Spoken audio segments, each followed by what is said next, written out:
Bonjour, bonjour. Ici Coach Ramata Gaye et j'ai l'honneur d'être à la SAPCO avec le plus jeune, j'ai bien dit le plus jeune, euh, mais pas le moindre, bien au contraire, par rapport à son parcours professionnel exceptionnel, panafricain.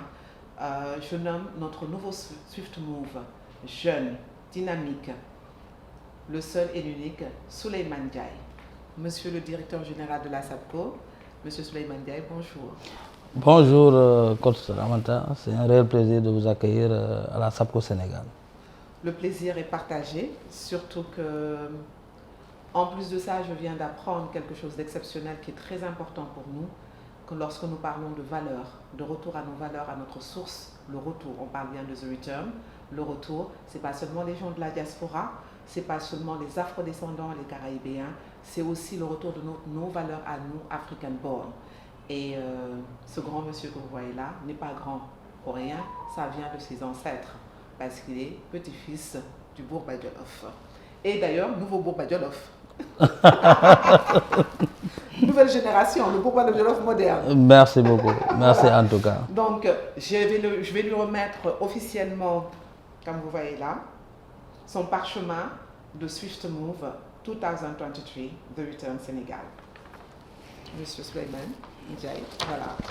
Merci beaucoup, coach. C'est un réel plaisir et nous l'acceptons volontiers. Merci. Et nous allons participer à l'événement, Inch'Allah, avec mon équipe. Exceptionnel. J'aimerais aussi un peu, Monsieur Souleymane Ndiaye, qu'on parle un peu de votre si beau parcours. Vous n'avez pas 40 ans, je ne dirais pas tout, mais il n'a pas 40 ans. Voilà, vraiment la nouvelle génération dynamique, pro-positive, pro-créative, pro-alternative, un vrai Sénafricain, un vrai acteur de développement sur la place africaine, et spécialement ici au Sénégal, d'où le choix du président de la République, son Excellence, Monsieur Macky Sall, de vous mettre à la tête d'une grande structure comme la SAPCO. Est-ce que vous pouvez un peu nous parler de vous? Merci beaucoup. C'est un peu difficile de parler de soi-même, mais de manière ramassée.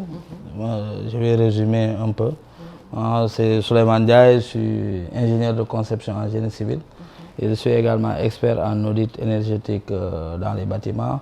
Bon, vous avez parfaitement raison. Moi, je suis né le 10 mars 1985 à Goudomp, n'est-ce pas? C'est en Casamance. J'étais un tout petit chef de bureau au niveau de l'Organisation nationale de normalisation du Sénégal, puis chef de la division bâtiment génie civil électrotechnique au niveau de l'Organisation nationale de normalisation du Sénégal. Et c'est moi-même qui ai piloté la prise de la réglementation sur le fer lorsque l'État prenait l'arrêté interministériel numéro 3088 du 29 février 2016, n'est-ce pas, qui a réglementé le secteur du fer à béton. Mais également, j'ai piloté la mise en place du COSUEL. Le COSUEL, c'est le Comité sénégalais pour la sécurité des usagers de l'électricité. C'est l'équivalence du CONSUEL en France, n'est-ce pas? Et ça a été mis en place conformément au décret 2017-1333 du 8 juin 2017, rendant obligatoire le contrôle de conformité des installations électriques intérieures. Et la norme de référence, c'est la norme NS01001, règle d'installation électrique basse tension. J'étais par la suite également président du comité bâtiment de la CEDEAO, l'Afrique de l'Ouest, dans le cadre de l'harmonisation des normes au niveau communautaire, avant même 30 ans. Et je faisais partie également des experts de l'organisation régionale africaine de normalisation ORAN. C'est nous, oui, c'est nous qui avons élaboré les normes sur les BTC, les blocs de terre comprimés, et d'autres normes dans le secteur du bâtiment. Je faisais également partie des experts de l'Organisation internationale de normalisation ISO.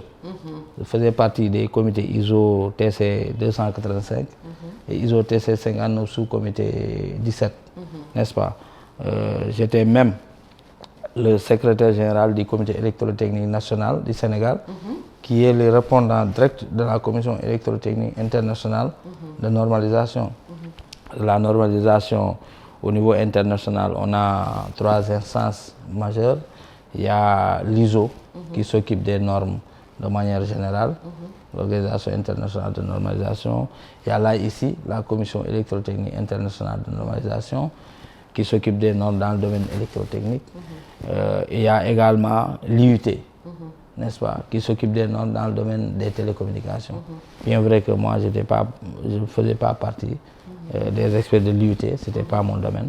Mais alhamdulillah, par la suite, son Excellence le Président de la République Macky Sall m'a nommé, m'a fait confiance pour la première fois en me nommant directeur des infrastructures aéroportuaires du Sénégal, n'est-ce pas? Et j'ai conduit un ambitieux programme, le programme PRAS, le programme de reconstruction des aéroports du Sénégal, qui avait 2 phases.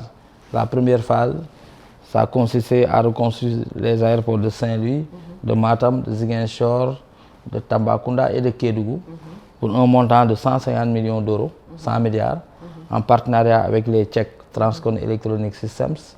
C'est durant même cette période que j'ai conduit la reconstruction de l'aéroport de Saint-Louis, Ousmane Masseck